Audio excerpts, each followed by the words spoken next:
Okay, the recording is now in progress. If you want to go ahead and start, and I'll let everyone else in.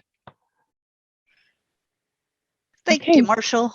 Well, welcome everybody. This is the Friday afternoon CalPADS office hours.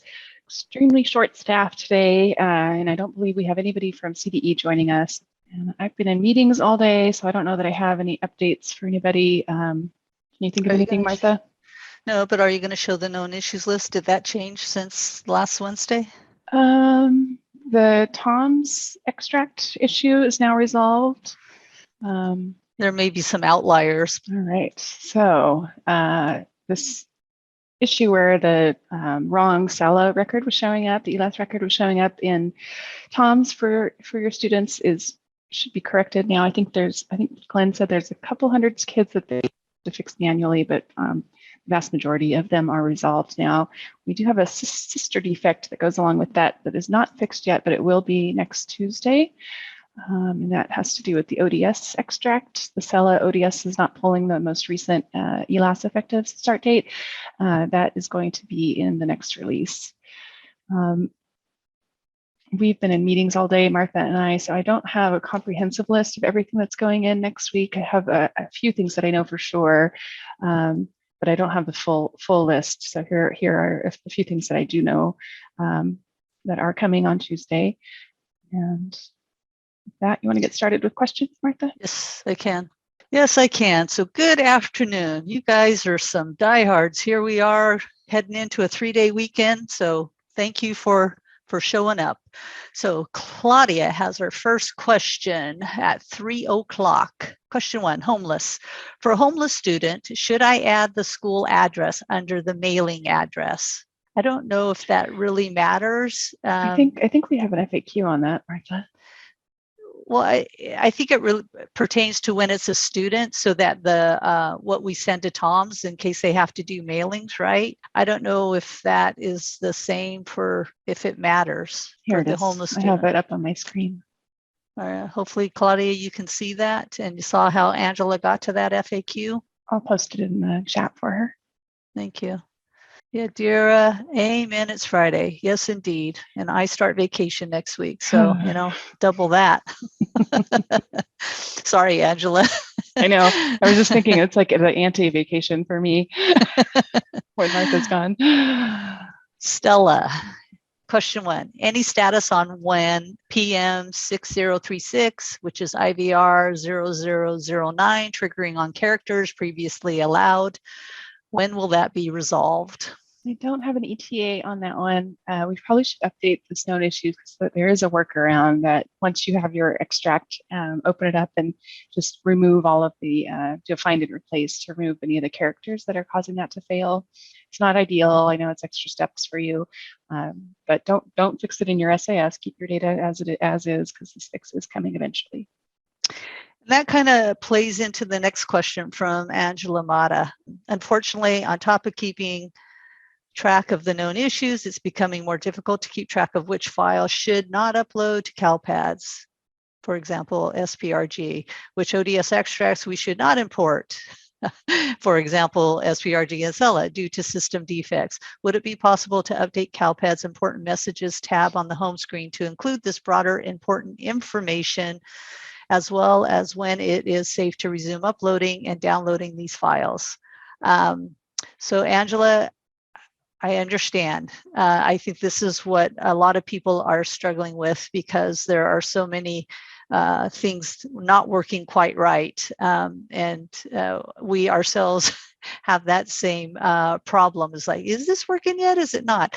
And I think that this is what we have been struggling with, in that there's over 2,000 LEAs in the state of California, and everybody is at different places and can do different things with their systems, with their SIS, or just, individually manipulating data.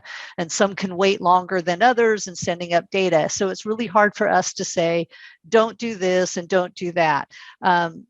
We have mentioned in some of our Q&A and office hours, when people ask us about a particular bug, that we say, yes, if you upload the SPRG, you're going to create duplicate records. And some people that never heard that message, and so they have been uploading their SPRG. We are going to be able to fix that. And yeah, the CELA, if you were to do a CELA ODS extract and look at it, you could see that maybe it wasn't creating the right records, and so you would want to hold off on it. So by having it on the known issues, we're trying to communicate the areas that the system is having difficulties in. I don't think it was quite clear with the SPRG one that that bug is creating duplicates if you were to upload. So we were amiss in that, but the CELA, we do say that it's producing incorrect results. And so for us to create yet another place, and you know, we try to do a flash or some sort of listserv communication when something major has shifted that you guys need to know about. Otherwise, we're hoping and expecting that by producing the known issues list and showing you what's been fixed, that you'll be able to then use that information to know what you're able to continue on with.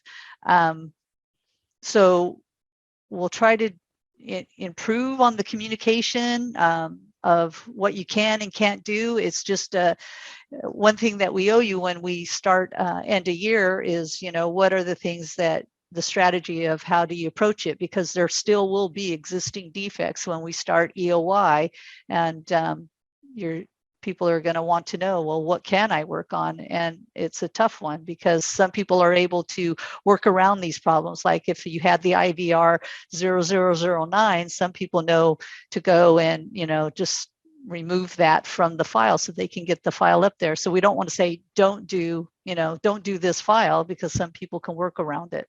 I don't know, Angela, you have another way of saying that or answering her question? Her suggestion about the homepage is good. It won't get too busy. Yeah, that's the thing. It's like this. It's constantly changing. Constantly changing, yeah. Very fluid. So we'll keep thinking about what we recognize you guys want to know, well, when is it going to get fixed and what can we do? And we understand that you have that need, and we will try to figure out something in addition to what we have right now that could add more value and offer you guys some more help in figuring things out. So moving on to Sue Ann, when will the EOI known errors be changed from medium to high, e.g. staff demographics? It probably won't, because it's a moot point for us. We're behind the scenes moving things into the next release, knowing its importance. And it's just extra work for us to go back in and, you know, change that. And I suppose we could, Angela, but it's just. Yeah, I think that's a fair request. I mean, they want to be reassured that, you know, we acknowledge something is a problem. And to Sue Ann's point, you know, it's this constant shuffle, right? As things get fixed, we go in and move things around. And, you know, first we want to make sure you could get all your student data in. Next, it'll be anything EOI related, getting that data in. Then it'll be EOI LEA reports, and then probably LEA or SELPA EOI reports, and then CA EOI reports. So you can kind of see how the sequencing is going there. And so there will be shuffling around of the severity of defects and their priority. And, you know, at the point that we make them all high, there's no difference. And so then you got to know, you know, what's important is based on where we're at and what we're trying to accomplish. And always the student profile is, you know, the base of everything. You got to have that intact in order to do everything else around it. Now, yeah, I'm trying to think of it from a user's perspective, that Martha, if they look out there and they think, well, they only think it's a medium, they don't think that's that important enough. And I don't want to give that impression at all. So I think we can accommodate that Sure. request. Angela Perkins, when you say the TOMS extract issues is resolved, does that mean that uploads from CALPADS to TOMS are going up daily, or is it still twice per week?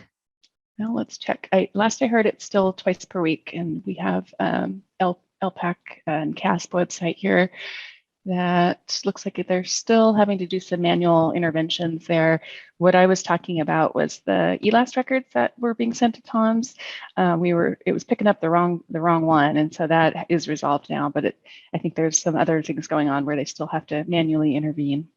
Yeah, so they have some one-offs, but not nearly the thousands that were being held before.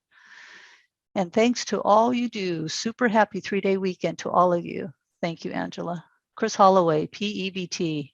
On Wednesday, Paula said they're still in a holding, right? We still don't have the necessary information if it's been accepted or not. So no change in PEBT, if that's your question. 6078, again, that goes back to my earlier point, Suzanne, about, just making sure the student data, like the core student data, the profile information could get in. And this looks like a labeling issue, 6078 on the view submission status screen. So that would be lower on the list. Because you can get data in, you just have to decipher it a little bit hard. Deciphering is a little bit harder. Is it safe to begin working on EOI by manually entering SENR, SINF, and CELA data in CALPADS? Well, Center still has some problems. So you could potentially encounter some SENR IVRs. I'm seeing quite a bit of Center posted though, so I think those are more outliers now at this point. That the majority of Center, SINF, and CELA, yeah, the data is getting in successfully. Although, like I said, there are outlier bugs out there. So the answer is yes, it's safe. Just realize there's still some outstanding defects. And, the CELA data, pretty much what you would be putting in is your anybody that's an RFEP for this academic year. And then you may be thinking about your initials for your incoming students, which would take place in July and August. And I believe you can do that. Rebecca Morales. Question 1. First, I want to wish you all a relaxing holiday weekend. Thank you, Rebecca. I have a pending known issue 6133 for not being able to delete an existing TBD for a non-English language that was submitted. The parent made the correction, but per the code set validation code combos, we are not allowed to send up a correction for a TBD going to an EO status. But CALPADS does allow us to add an EO record to CALPADS on top of the existing TBD record. While we are waiting for this known issue to be fixed, will this workaround of adding the EO record resolve the issue with the student showing up in TOMS to need the initial EPAC test? Hope this makes sense. I think we also are trying to work on some of these as data requests, right, Angela? If it's urgent for the kid to get tested, it depends on the scenario. We are able to help in some scenarios. But I believe that bug is in testing, and so we may get lucky and see that one on Tuesday. And so, but if she's saying CALPADS does allow us to add EO on top of the TBD, so yeah, I would just do it, right?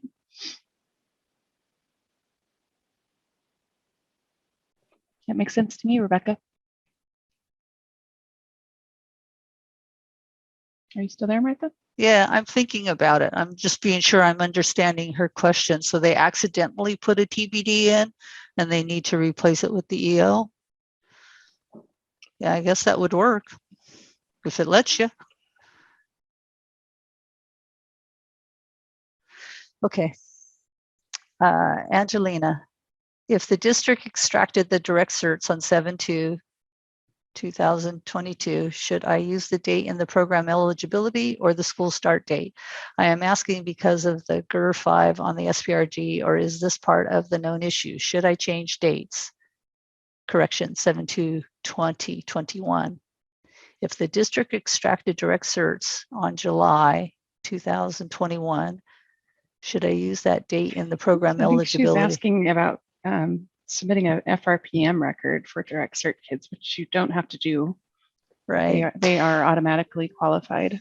But some people like to do that just to, and I'm not sure why, but in the SIS, they like to also add in to correlate. I think their nutrition system says, oh, if they're direct certified, then we want them to have a FRPM record.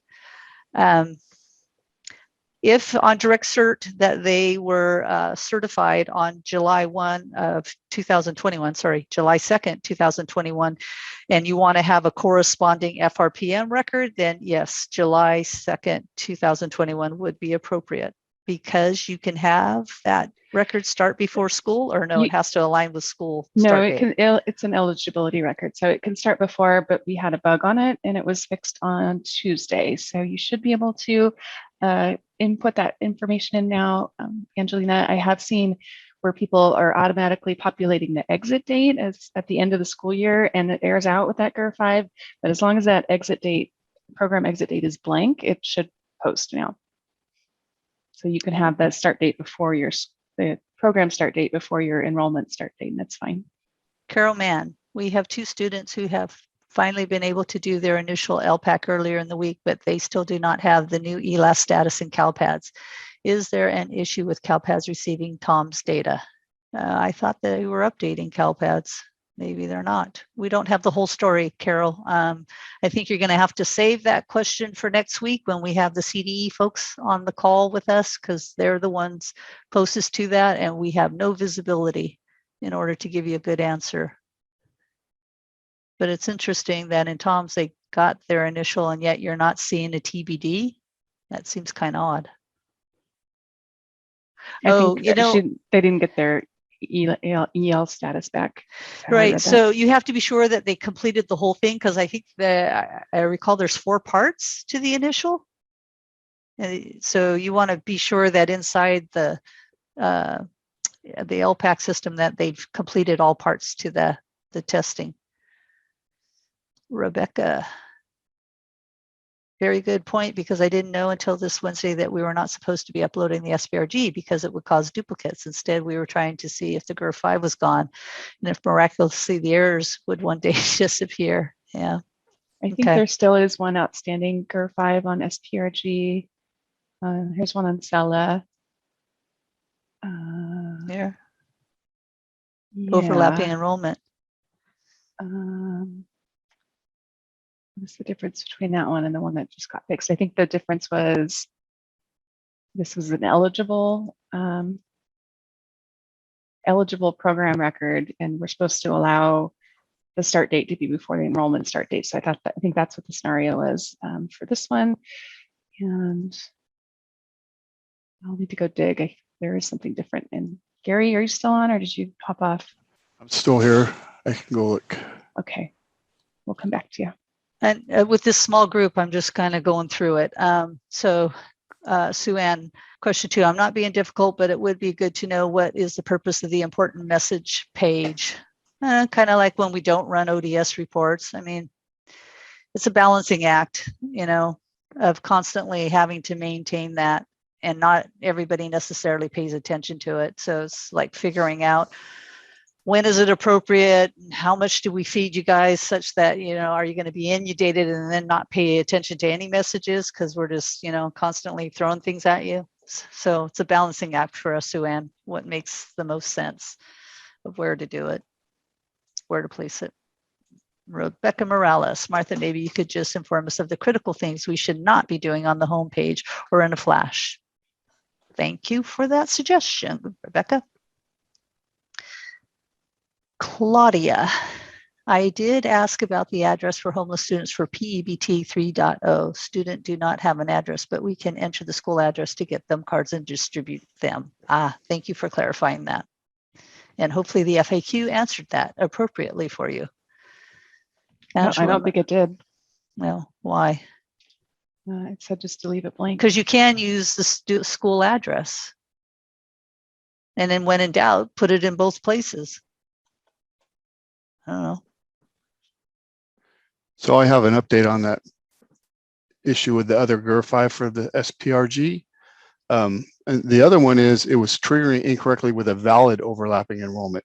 And the one that was fixed was they were doing a date before the enrollment, trying to get it in. So, okay. So just a little nuance there. Yeah. So it's still not 100% fixed. So going back to this homeless address, I think when this FAQ was written, it was before the life of the pandemic. And so the fact that you want to get them a card, we know that you can use the school address. And so which one do we pull for the student? I don't know, it's the second FAQ they're telling us for whether you do residential or mailing. I mean, when in doubt, you could put it in both places. So I'm going to continue on. And Claudia, if that didn't answer your question, then please put in a ticket and we'll get CDE to respond to it. Angela Maida, follow up. Thank you for looking into this. I don't think I have seen flashes regarding not uploading the SPRG files or downloading. You are correct. This is major information, and I feel like LEAs are just trying to be more proactive rather than reactive to these major shifts. We hear you, Angela. I think too that we thought some of these things would be fixed sooner, and since it's been dragging on now for 4 weeks, it's a very good point. We may not know, and so we should just put it out there for you guys. Sean, we will do something. We will get the word out and try to figure out what is the most important things that you guys should be aware of and its impact of doing or not doing. Sean Walker, Nutrition Services sent out a message urging of the importance for SIMF records to be correct for PEBT as if LEAs are not doing so. While we are all doing the best of our ability through the redesign and the pushback of EOI, is this something that Nutrition Services can internally wait on until EOI is certified? Please forgive my frustration, but I just felt as their message was untimely and did not take into account the many obstacles CALPADS and LEAs are facing. Thank you, CSIS and CDE.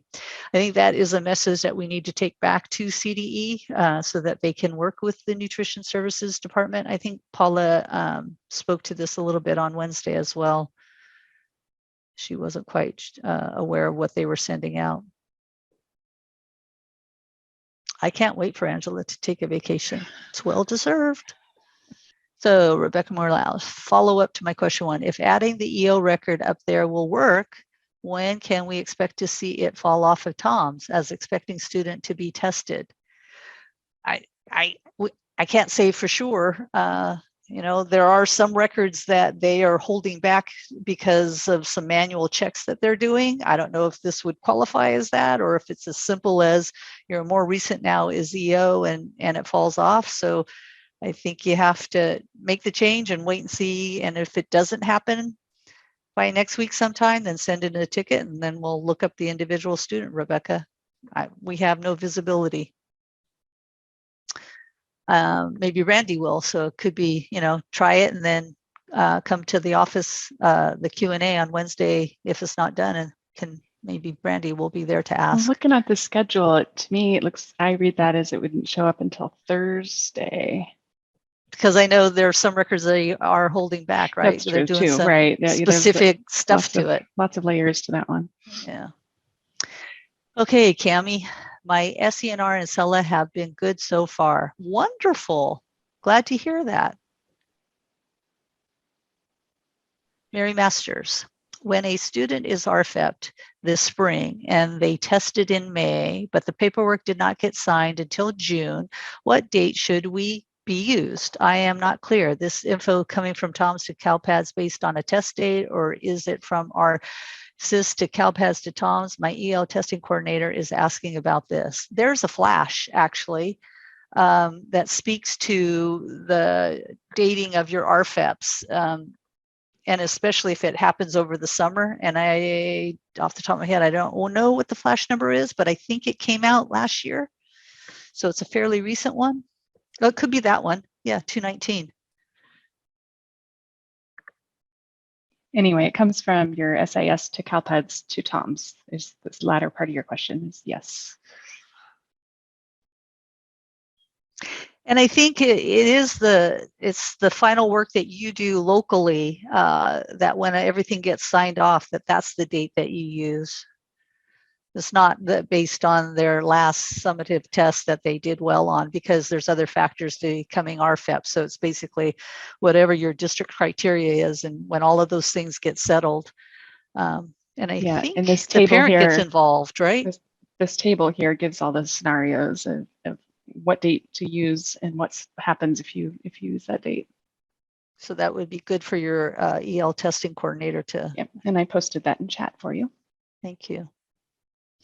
Ethan, wait, sorry, did I hear that we should not be uploading SPRG extracts? I started submitting EOI extracts, expecting the window to open yesterday, and because one of these previous calls said that it was up to us if we wanted to start, but if we did, it should be safe to do so. Am I creating more problems for myself? right now, because of the bug that we have with, we populated the education service year for all SPRG records, and the data migration should not have done that. It's only valid for the Title I targeted, I believe. And so by us adding a service year to all records, when you upload an SPRG, that field is blank. And so it adds it in because you have a record with a date and a record without a date, because that date field is a primary key. You now have two records for the same program code, if you will. When we fix that defect, we're also going to clear out all of the dupes. So we'll eventually fix it, Ethan. But going forward, if you've uploaded it, okay, it's there. Just know if you were to do a ODS extract, you'll probably see the duplicates in there. So just hold off on doing any more unless you want us to, we'll eventually clean it up, but you wouldn't be able to use the data that's in there very successfully because it's with all the duplication. Kyron updated us on adding EO after TBD is allowed. Just make sure to leave the correction code blank since this is an acceptable sequence change. Thank you, Kyron. Rebecca, your answer to Angela, I thought we were supposed to always still submit a CA program, 181 or 182, regardless if the student is in direct cert or not. It's not necessary, but do we have it written down anywhere, Kyron, off the top of your head? Or is it in that LCFF FAQ? It's in the, there's that letter that they sent out with regards to that. There was a letter that sent out, the one that Nate was working on with regards to who should submit NSRP records. Universal meal, that letter that came out? Yeah, and it doesn't directly explicitly say that you don't have to submit, but it's implied that you really don't need to submit direct cert students with 181, 182 to basically differentiate them from those who apply based on the NSLP application.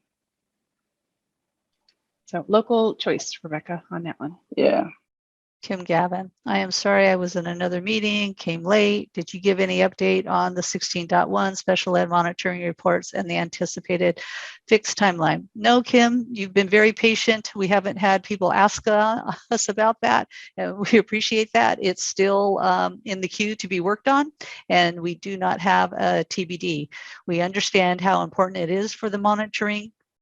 We've been talking to the SPED office. They're aware that we still have difficulties with those reports.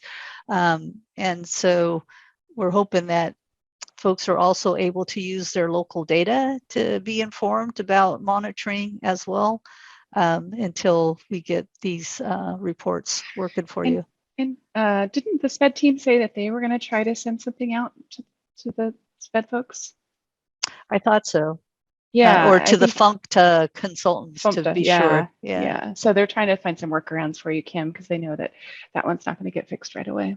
Charlene, I requested an SSID for a student not knowing he already has one under a slightly different last name. The student recently initial summative LPAC tested under our SSID, but he was tested IFEP with the original one. Per Tom's success agent, we will need to submit a STARS to fix the issue, but when exactly should I resolve the MID? After you're all done testing, then you can do the MID and then do the STARS process. Although when you do the MID, we share the retired ID with Tom's. So I don't know if there's extra work you have to do with STARS, Angela. Do you recall? Because I thought I am the wrong person to ask anything about Tom's. Yeah. It's my understanding that we share retired SSIDs with Tom's. We do, but I didn't understand why they told people to stop merging MIDs since we do send them that reference file. So because when they're in the middle of testing, they can't get that number right. Okay. I think, and there was just way too many, I think, with all of the other problems that we were having. It was just safer just to stop doing that. So if you're done testing, then proceed with the MID. Marcy, Yes, we wish we could all take a break. Thanks for all you do in these Q&As for us. We really appreciate your support. Well, thank you, Marcy. I'm glad that it's helping you guys. Judy, compliment. This morning I submitted SPED files in less than 10 minutes, minutos. Very good. Glad to hear that. Makes it worthwhile. We see a silver lining somewhere. Cami, to Ethan, I have also uploaded SPRG records. I'm hoping I do not have a bunch to clean up. So again, if you are, we're going to do the cleanup. There's a goal that all of the dupes will get cleared out when we fix that defect. So just don't continue doing it maybe. Now you can just hold off. We are still feeling good about EOY opening on the 2nd. Oh, are we? Or do some of you feel that that date might be starting to wobble? I'm feeling still good, but I have to say that when we do open, it's not opening with everything functioning. So we are going to be phasing some things in, and we'll have a communication of, you know, what is working, what you can be doing while we're still working on some other parts of the functionality. You'll have some CVRs, the ones from legacy, but the newer ones won't be ready yet. So some of the reports might not be accurate. So I'm feeling still pretty good about June 2nd. Ciara, do NPS students need to have a lunch program reported? I don't believe NPS is part of the National School Lunch Program. I could be wrong, but I don't think they are.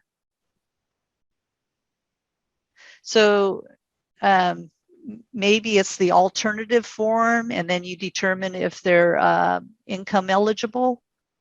And then if they are, that's when you give them a free reduced price meal program record.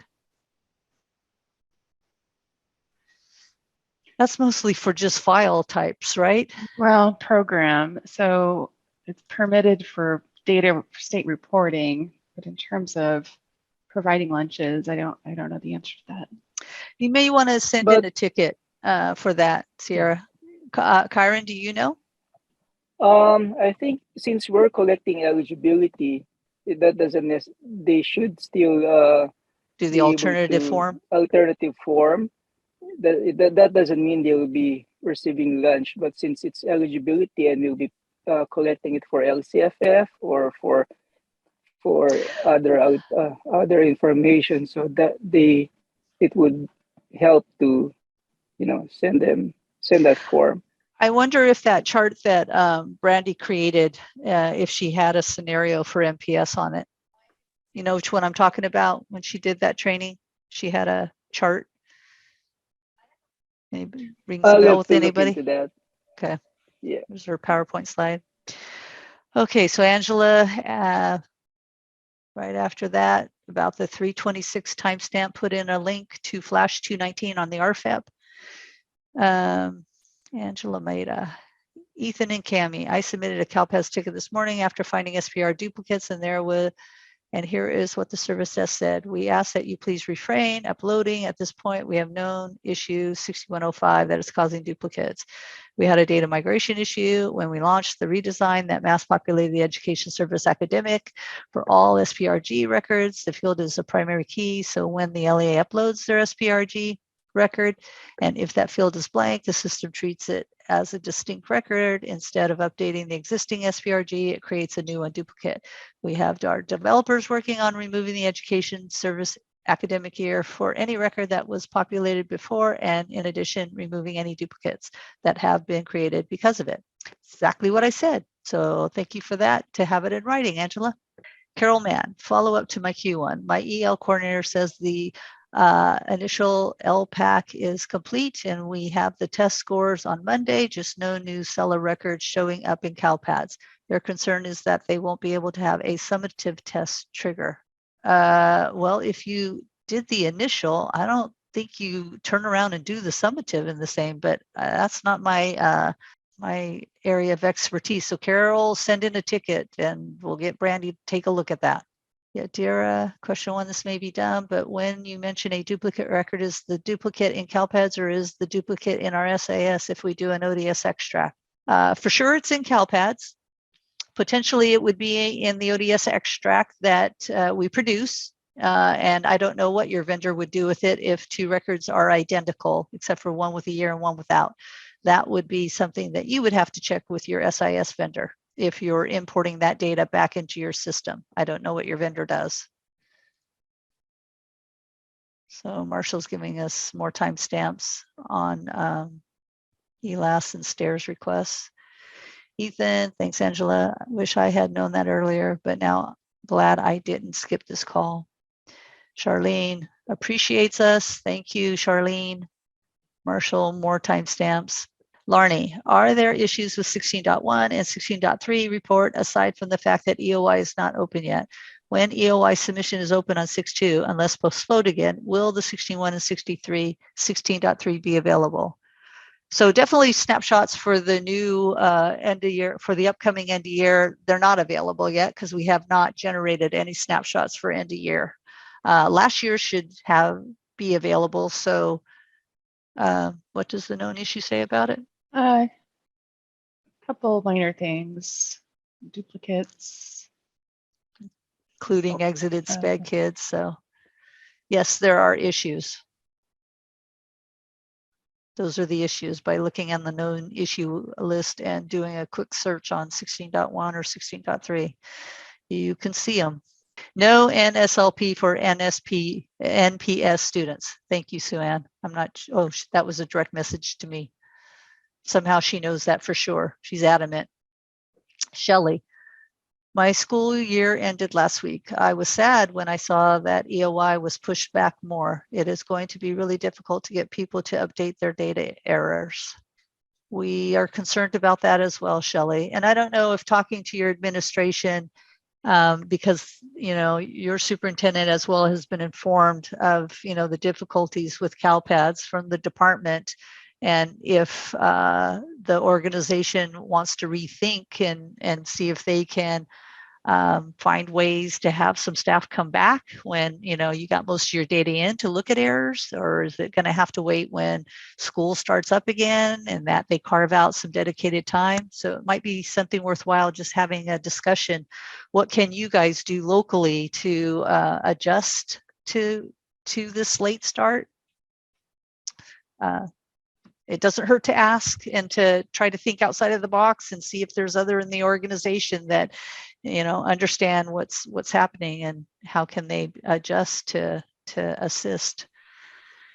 And Roger. like, CDE, Martha needs to update their calendar. They're still using the May 26th date. Okay.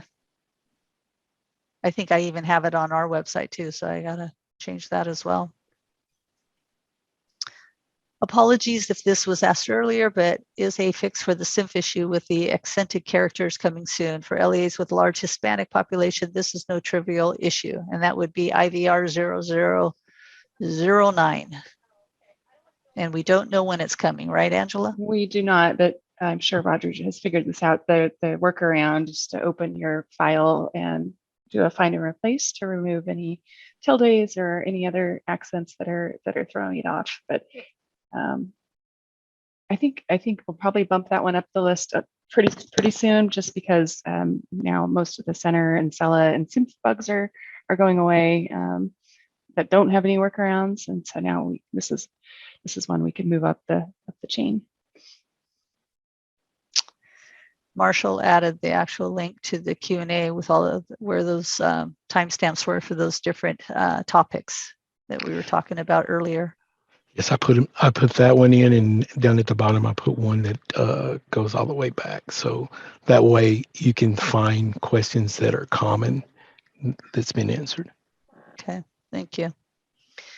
Timestamp at 3:43. Sean, Angela, please go on vacation. The work will still be here. Remember to put your mask on first. Shelley, thanks for the idea. We appreciate you guys and your hard work too. Kim, I look forward to meeting with you every other day. Thank you for managing to keep your sense of humor. It helps lighten the weight. Have a great weekend. Thank you. We wish you guys all the best too. Take time to enjoy the family. I'd say soak up the sun, but we're going to have a cooler weekend here in Sacramento, but it'll still be sunny. So do take time to breathe in some fresh air and clear your mind, and work's going to be here when you come back on. So there is no Q&A or no office hours on Monday because that's a holiday. We'll resume on Wednesday, the Q&A, and that's it. Oh, well, you guys get back 10 minutes of your life.